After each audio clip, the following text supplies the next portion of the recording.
I think one of our modern-day heroes is up on the stage here now, Dr. Lois Lee. She founded Children of the Night. And by her efforts alone, you know, a lot of people don't want to touch this thing. It's not pretty. These teens are hard to love. They're rebellious. They act out. But she started a group where she promised them, I'm not going to abandon you. I'm going to make sure you have somewhere to be that you don't have to turn tricks. Yes, and that was 20 years ago. And I think one of the big differences is that 20 years ago, most of the kids were throwaways by their parents, and the parents didn't want them to come back home. And today you see all over the United States families who are sending out missing pictures of their children. They want their children. They do anything to get their children back. And families that you think would be immune to a child being involved in prostitution is no longer immune. And the shame and the guilt that goes with the entire situation is very hard in terms of trying to help repair the families so the children can return to those families. These guys are vicious. They're organized. They have big organized crime networks. They're operating in Florida, Los Angeles, Las Vegas, Minneapolis. This Evans ring, what was it? How many states, Ruben? Like 24 states. But that's and not uncommon. That's not uncommon? No, it's not uncommon. There are two circuits that children are moved from in the United States. There's the western region that goes from Seattle, Spokane, Tacoma, Portland, Oregon, into Northern California, Hollywood, Orange County, San Diego, Las Vegas, and then sometimes Honolulu. And if they're sent to Japan, their passports are taken off of them and they can't come back. And the eastern circuit would be Minneapolis, New York City, Washington, D.C. Wow, you are talking organized. Oh, yes. In fact, the government, the federal government, we've been fighting many years to try and get the federal government to come and address this issue, because once they move them from state to state, it becomes a federal issue. The FBI and the U.S. Attorney's Office is involved. And finally, we're starting to see some movement from federal officers and federal prosecutions of these guys. The largest pimp in the United States was just indicted in Las Vegas. And I was told it took 12 detectives to carry the marble coffee table out of his home. Hi, that's despicable, isn't it? The Evans family had a lot of girls under their control, and a couple of them you have actually worked with recently? Yes, there's an officer in, actually a sergeant in Minneapolis, who sent two of the girls to us because they needed to relocate them while the families tried to relocate because they were concerned about threats and they wanted to set up a new life for their children. Oh, this scares me for Brenda, because it's just what you were saying. The threats, and it sort of permeates the whole community. It does, and these guys are mean, vicious criminals. They're not nice people. They do horrible things to children and to their families, and they threaten these children that they'll kill their parents, they'll kill their little sister. You're making the right classification when you say they're children. So many times I hear people saying, well, if they don't want to be hookers, they don't have to be. It's their choice. If these girls or these guys don't want to have that kind of lifestyle, they can get a part-time job, blah, blah, blah. Well, you know what? I agree with you that oftentimes they don't have a choice. And when you hear a man, these are the words of a pimp, saying what he would do to girls who tried to escape. I'd have men sodomize them, urinate on them, threaten them with abuse. They knew the only way out was death. Well, what he doesn't tell you there is that after he does that, he may make love to them, so that he mixes up in her mind the notion of endearment with the violence and the degradation. So she's totally confused and operates very much like a battered woman in terms of after the beating, she may still go back to the person that abuses her. So it's very similar in those respects. The other things is that you have to remember the men who pay children for sex are sometimes lawyers, CPAs, judges, politicians, movie stars, people that we teach most children to look up to.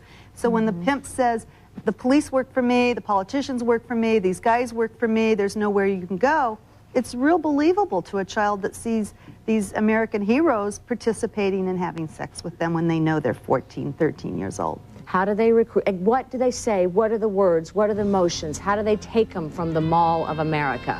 All right, we'll be right back.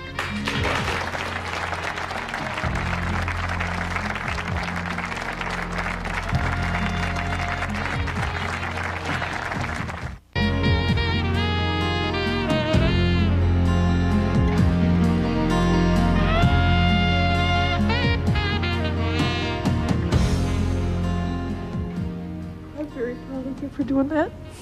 For getting out. I just asked Brenda about the tears, what got to you? She reminds you of your daughter? Yeah. I asked you backstage, is Crystal Street smart enough to handle what might be going on right now? And you said maybe not? Crystal's very smart, but I don't ever feel like she's that street smart. Maybe she is, and I just... You learn. You learn through the other girls. Just how to survive. Exactly. What do you think her daughter is going through and thinking? And I mean, is there anything this mom can do? I mean, and Lois, help me out on this too, because I mean, I know there are lots of mothers out there like you know, whose daughters are missing. They don't know if they're dead or alive, what they're dealing with these guys. What's her daughter likely to be going through? Confusion. She's really confused about pretty much what pimps do is they manipulate you and they brainwash you. They tell you exactly how you're going to live your day, when you're going to wake up, what you're going to wear. A lot of the prostitutes that are with pimps wear clothes from, like, you know, they're not even name brand clothing. And a lot of it is hand-me-downs. Her daughter's likely been moved through the circuit. And so I know that the mother's looked in Minneapolis, but New York needs to be searched. Washington, D.C. needs to be searched. It really would only take about a week to search those areas to contact people who are on the streets. I mean, this television show may drive her out, but that's only going to work for people who are awake between the hours of 9 and 5. When Children of the Night goes out on the streets and looks for kids, and we go through the different cities, we're looking for people who don't get up till 10, 11 o'clock at night. And there's a whole world that operates out there when most of us are going to bed. Do they usually get them hooked on some sort of drugs? No. They don't? Because then the drug becomes the pimp. How do you convince a girl to give you the money and not buy the crack? You can't do that. So they will lock girls in closets to make them, or in trunks of cars to make them kick cold turkey to make sure they don't do drugs. They know they drink, or they may use minor drugs in order to cope with their prostitution. It's a real controlled effort. It is slavery. There's no question about it. In this country, though, our Congress spends so much time worried about children being trafficked in third world countries rather than what goes on with American children, because it's an embarrassment. It's a sin and a shame. Yes. Is what it is. How old are you now, Cherie? I'm 18. 18 with 2 kids. Where are your kids? I had to make a decision for myself as well as my children that I was not able to raise them the mental state that I was in, as well as the financial. Once you leave that, oh my gosh, this little but she has sweet another little issue. faces. Do people judge you? They do, but if you're going to judge me for my past and not who I am today, then that's your fault. You know who you are today? Someone who has a lot of guts to sit up here and talk about that and help this mom and who knows how many countless people. So then, let's talk about it with all of you. We talked to a lot of these pimps, and I'm with Lois Lee when she said, you know what, don't have those people anywhere close to the show. Don't have them on the stage. Don't have them anywhere near these girls who've been so victimized by them, and I respect that position very much. Oh, you want to bring them out because you want to talk to them? Oh, you want to confront? I know you do. I know you do. Well, you know what? You can still say what you want to say to them. Let me tell you part of what this guy said to us about how he lured them and who he'd focus on. And I think about you, Brenda. I'd focus on the cheerleader who may have been gang raped or dumped by the quarterback or her boyfriend and now feels worthless. I'd seek out the girls who were 14, 15, just experiencing their first crushing breakup and were feeling really low. Any of that fit your daughter? Yeah. We'll be right back.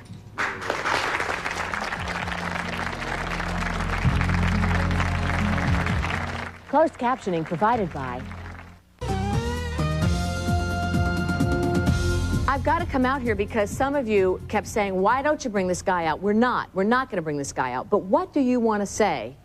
What do you want to say to a guy who would do this to girls like Cherie? Who wants to go first? Because you guys were mad.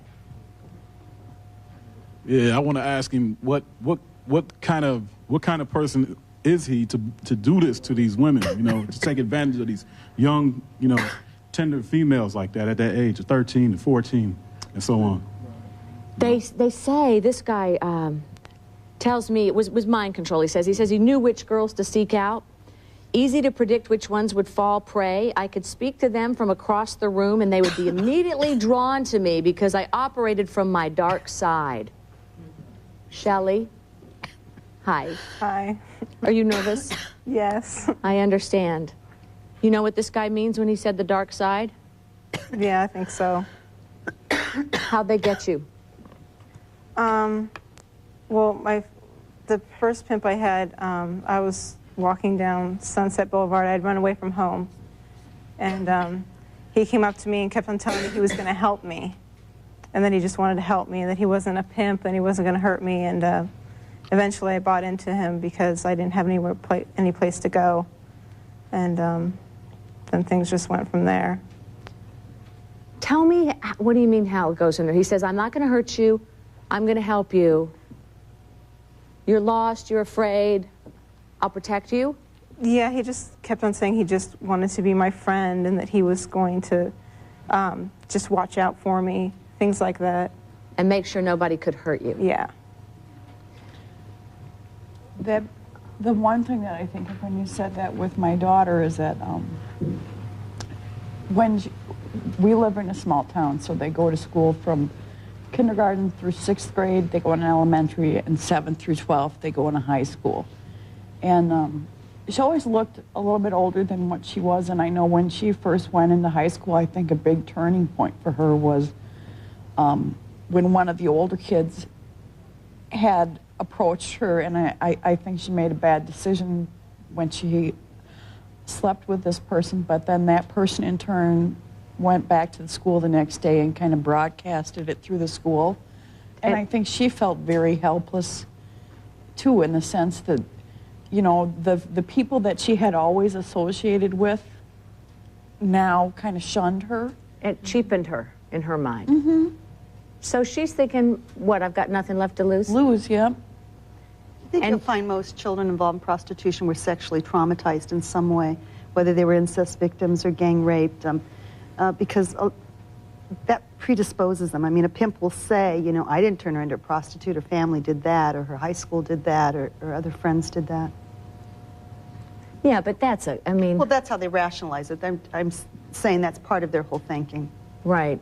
Is it... Frank Banda, let me ask you. I've known this young man for a long time. I've seen him become successful and accomplish things. And I also know you've been to some dark places. Stand up, pal.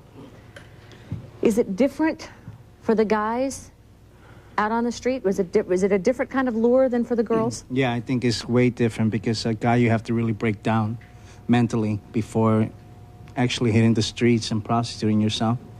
To me, Shelley and Shireen is like the stuff that they've gone through.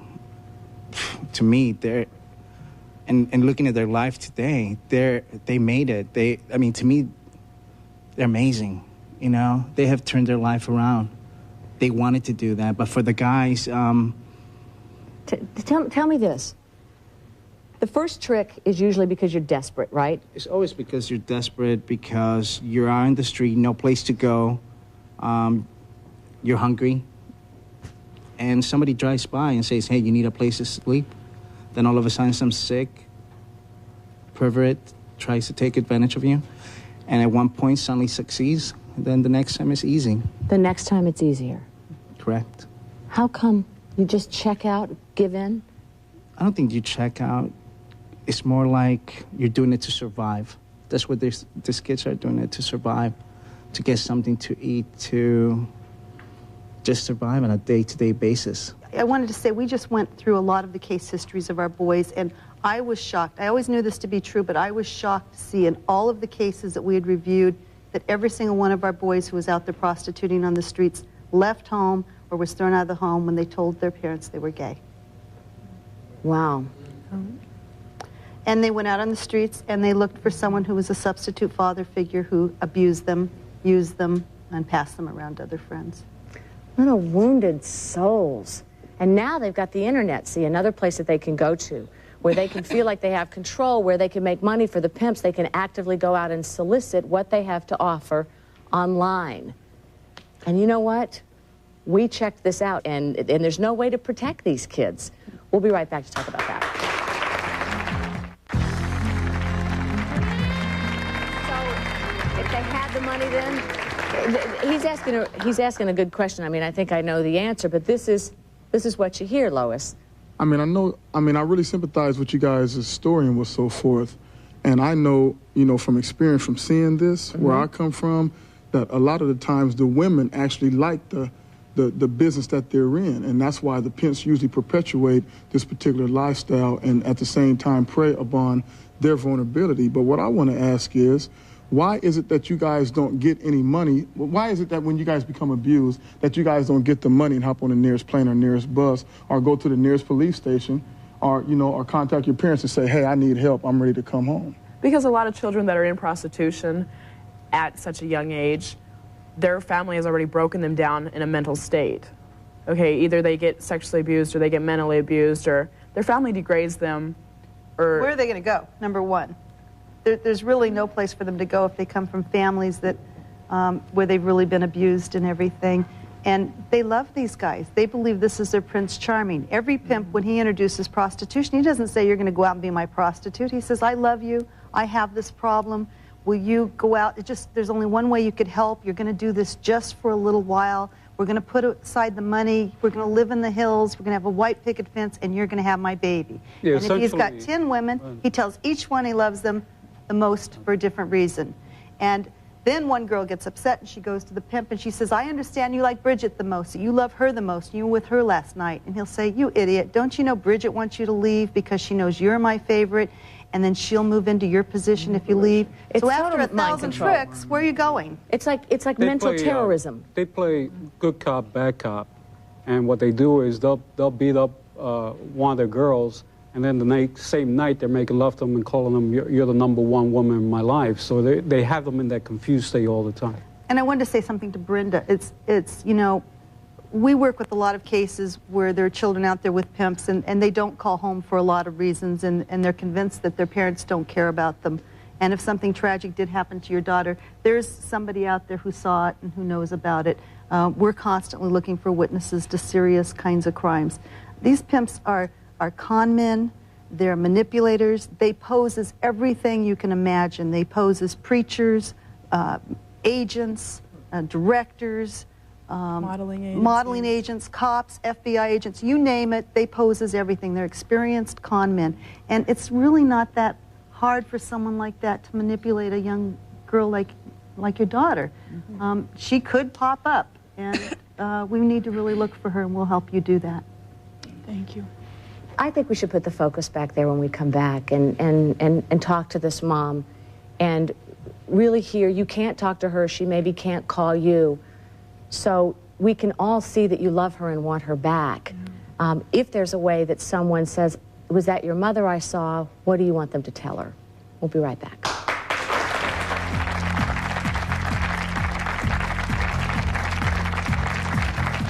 You know, we were talking about ways that these guys are so organized and they're so slick and so seductive. They don't even have to be all that online. They can just be some geek with a keyboard and pretty much say whatever.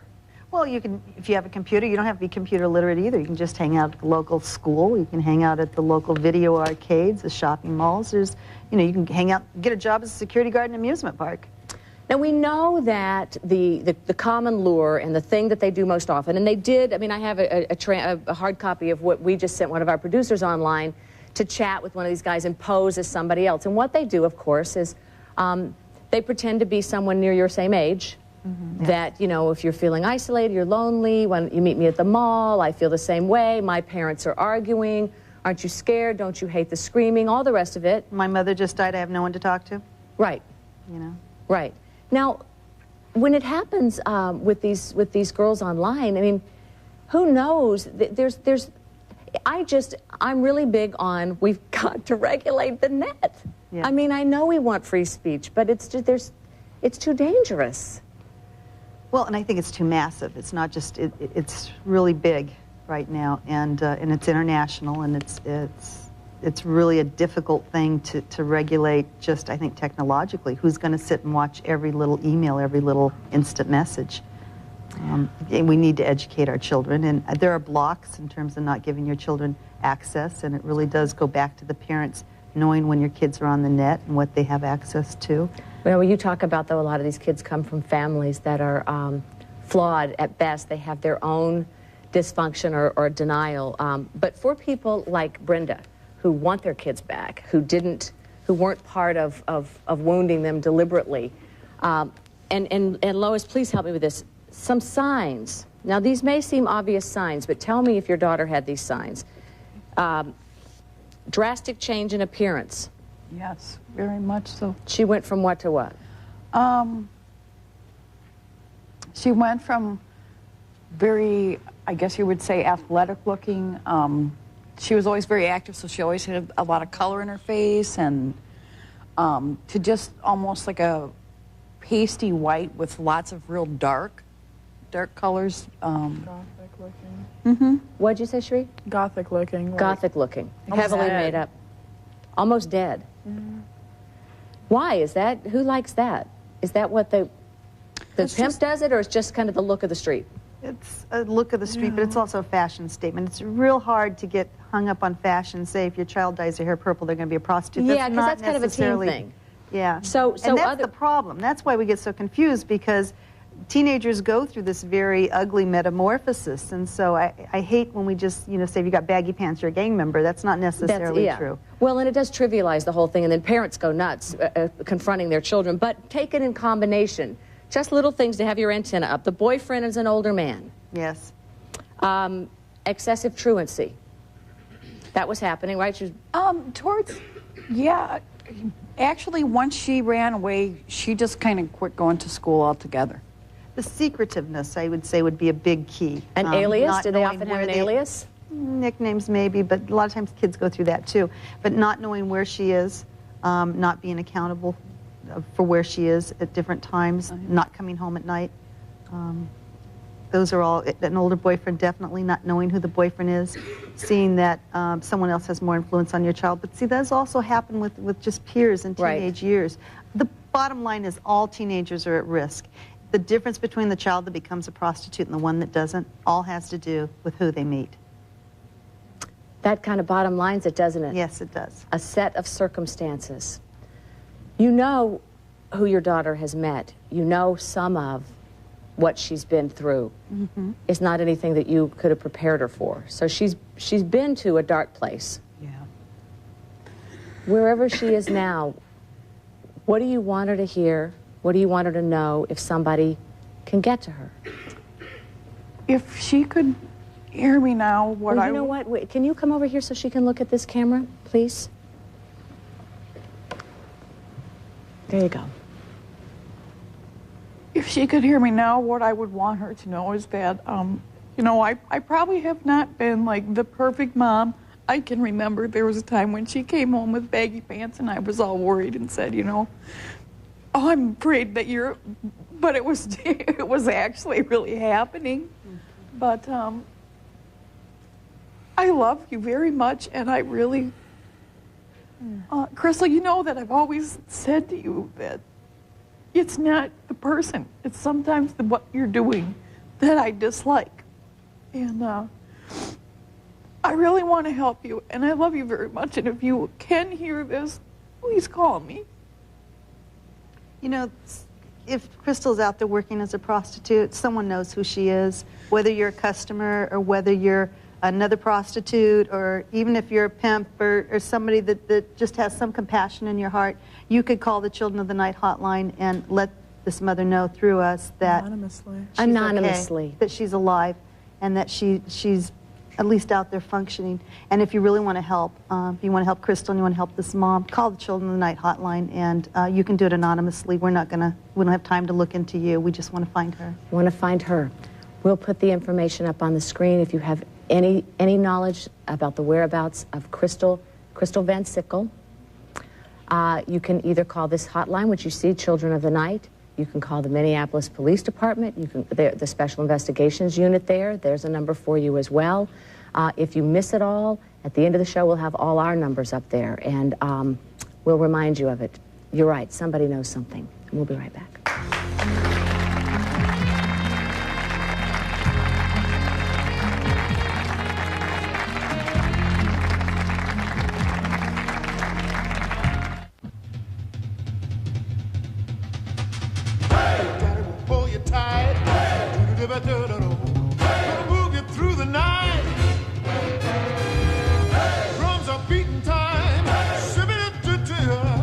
It's a celebration, you know. To me, it's a celebration of life today. I left Children of the Night many times.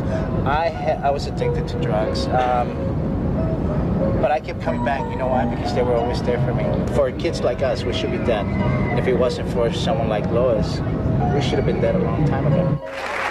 20 years ago, Lois Lee set out to do something, and her dream is now the result of which are many young lives out there who are successful and happy and living in quote, mainstream society, not without a backward glance, but in spite of their history with prostitution. Yes, and because of the fact that there was a place for them to go.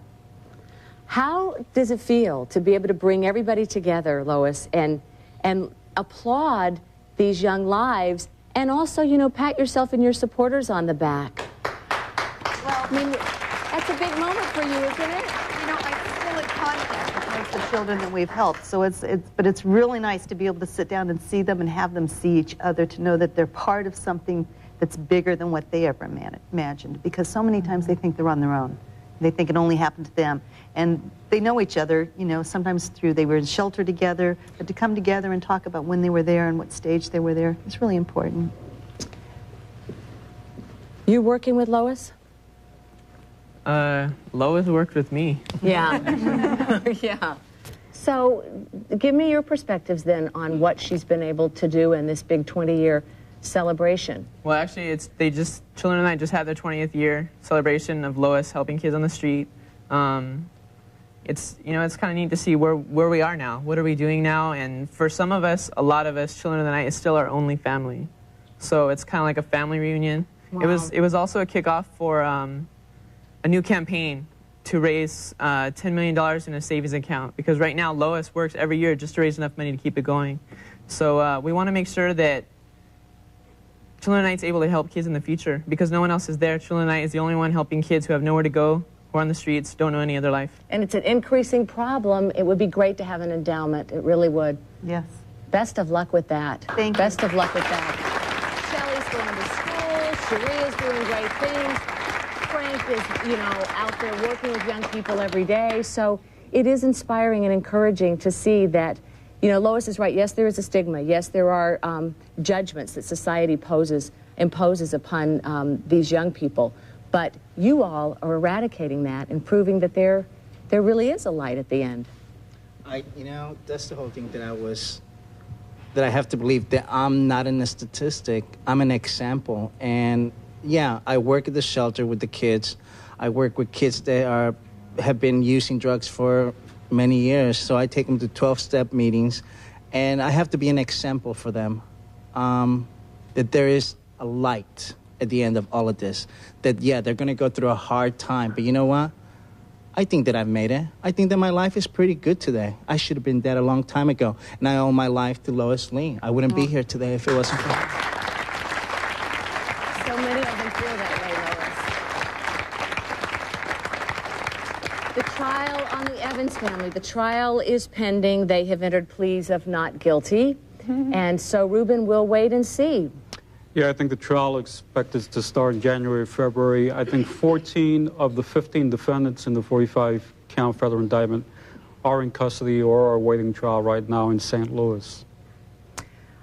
We will hold good thoughts and hope the angels were with us today for your daughter. And our deepest thanks especially to Cherie and Shelley and the others like you who've been proud of who you are and who are really speaking out with such a strong voice. Dr. Lois Lee, you are our hero. Thank you so much, everybody. Stay safe. All right.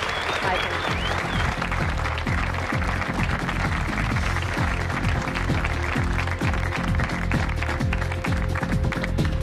Lois, I know you said you help people, you help them short term and the children at night. How do you actually provide them with the help, psychological help for like their mental scars and things for the long term? Well, we have a 24-hour nationwide toll-free hotline. We rescue children from pimps in every state in the union. We have a shelter program that is very structured, that has its own private in-house school so they get their